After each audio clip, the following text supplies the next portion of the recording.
It's a mucky job. Yeah, somebody's got to do it.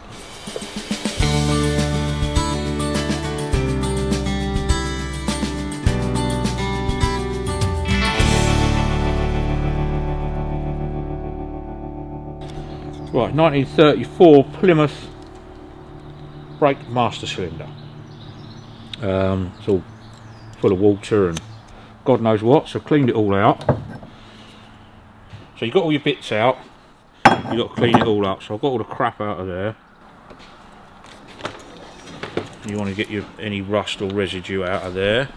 So it's spring loaded there, so it forces out, and you've got 3 stones on there, and they just take any roughness out the inside of the bore. Okay. Put him in there.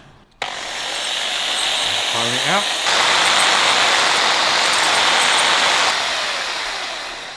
Basically, the way it works, that goes in first. So that hits on the end. Realistically, that should be your brake outlet, but they've done it differently for some reason. I don't know why. So that goes in there. Then you have a piston there. So that will come back beyond the big hole inside there. Then you have your secondary plunger there with a seal there. That seals to stop any brake fluid coming out of this end. That one forces brake fluid as you depress your pedal. That goes in, yeah, and forces your brake fluid out of any of your outlets you want to use. When it comes back, you have to have an air bleed, otherwise it will form suction. So that little hole is your air bleed back. So that goes in there. Then you want to get your piston plunger. Always build them with a little bit of brake fluid.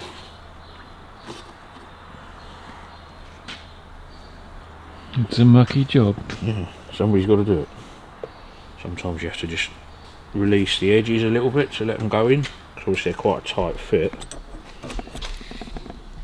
to hold fluid, you know. That's him. Twist him round. It's got that in the right place. If you're not sure it's in the right place, you can just wiggle that end a little bit. Up and down. That's good. Again, plenty of brake fluid on it. And that goes in there. Then you've got to try and wiggle that seal in there, which is easier said than done. Get one side started, sometimes I'll go.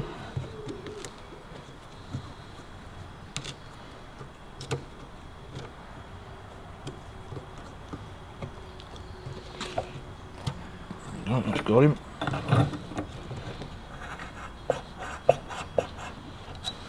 Okay.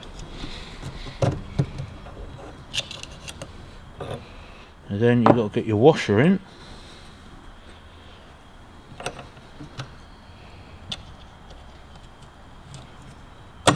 Oh, you bastard.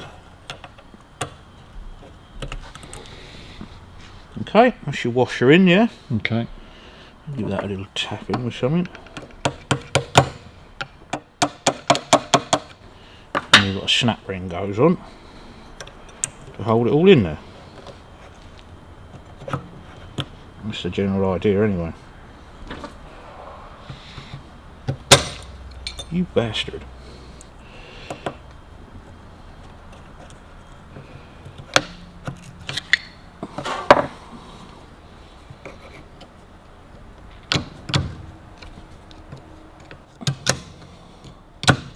Okay, that's that. So your brake pedal's connected to your push rod, brake arm, yeah? Okay. That's adjustable for setting your brake pedal in the car. And you put that in there, that forces your brakes. I had a blanking plug in the end.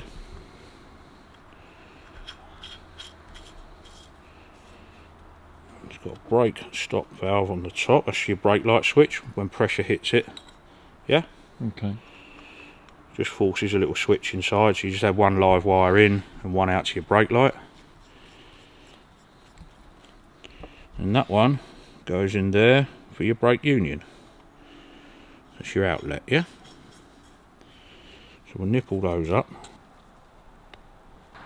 Let's tight enough. Just want to take a thread. Sometimes you have to self-bleed these, but we'll just check it out.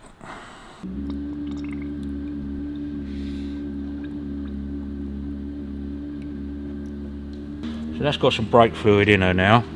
What you want to do there, sometimes you have to put a tube off of here back into there, and it helps it bleed. Push that gently. And eventually, keep going. There you go, it's getting a little bit of fluid out now. So you just keep building up pressure, letting it go. It'll just find a point where it'll keep flowing, you know. So yeah, because normally the whole brake system is full of brake fluid. Yeah, so you're getting pressure up against it. So I'm just trying to do it with my finger to build pressure up and then releasing it. There you go, that's got it, see? That's what it should be doing. Okay, so that's working now. So I know that's working now, I'm quite happy with that. So pour away our old brake fluid, just got to make a new gasket for the top. That's working well.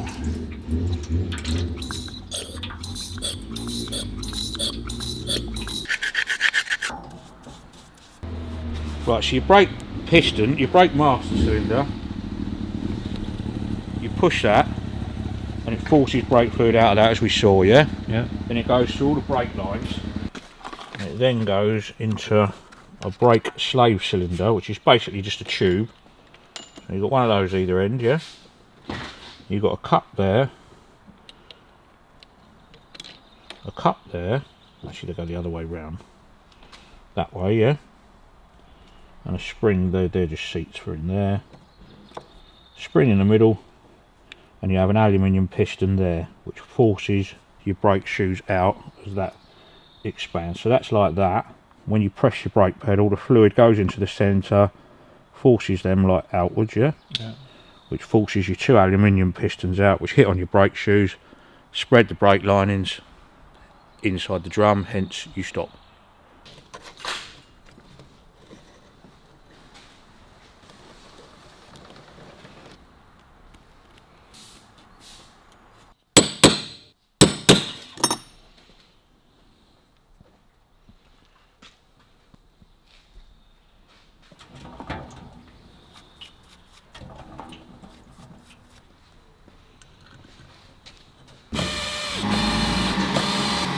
We've got a new boot.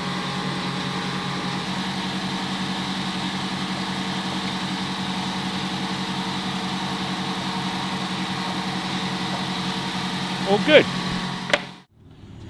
So those three bolt holes there, yeah? Yeah. Line up with those three. Yeah.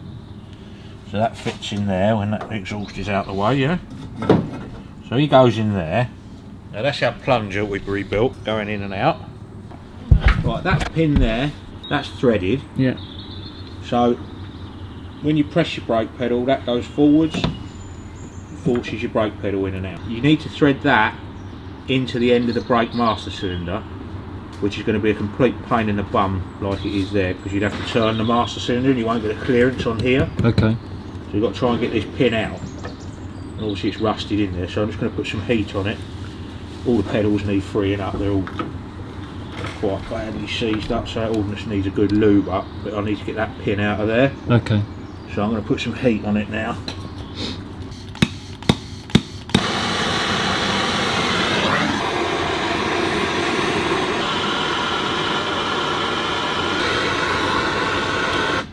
Give that a try. That's got it.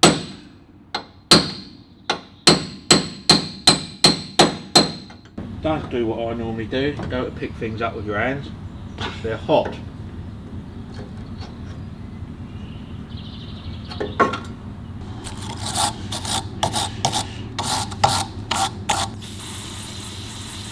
So you see those smudged threads? What people have done is you take that pin out to adjust your brake pedal, and then they put a pair of grips on that to turn it, so it just buggered the thread up basically. That's not too bad.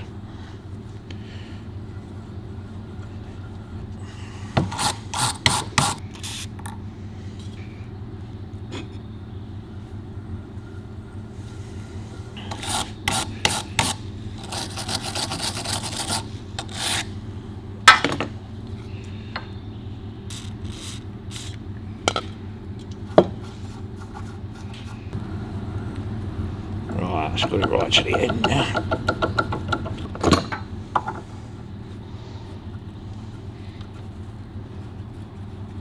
I think we'll find a tap for that.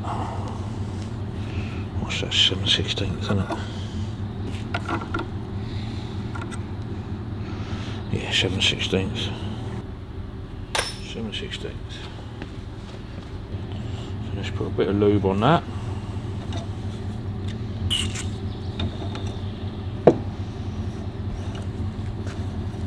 Just clears the thread out. You know the thread hasn't got to be cut, it just takes all the crap out of it. Just go in there nice and easy then. Because if you're in the car and you've got to lift that pin out and wiggle it all around, it's just easier to do it. Make sure it's all free first of all. Nice.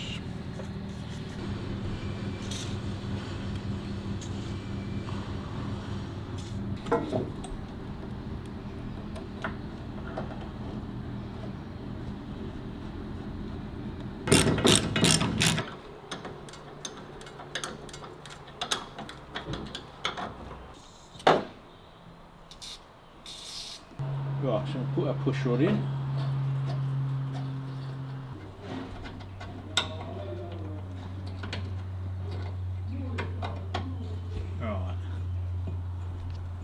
Right, that's where it's picking it up there, yeah? Okay.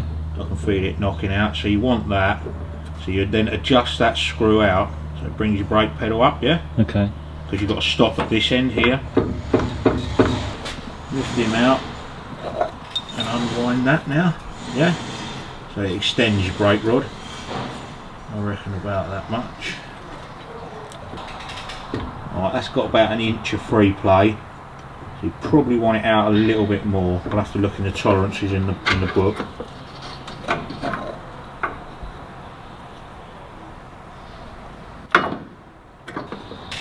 Alright, that's good. So I've got about 3/4 of an inch there probably. Yeah. So until I look out in the book exactly what it should be. Got a bit of copper slip on our pin. Why do you use copper slip? It's a good lubricant for anything with moving parts on it. Doesn't gunk up.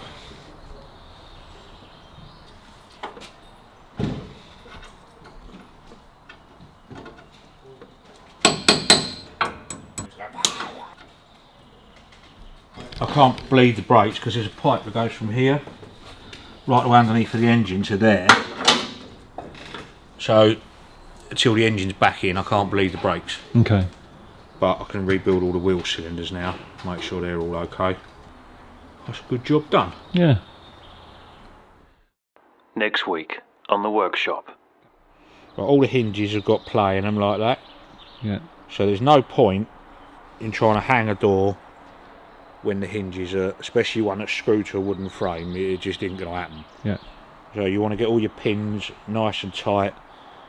So when you screw the door on, you know that door isn't going to do that. It might be in completely the wrong place, Yeah. which doesn't matter because you then trim your wood back. But you know there's no play in those, so you've got to get that right first of all. Okay.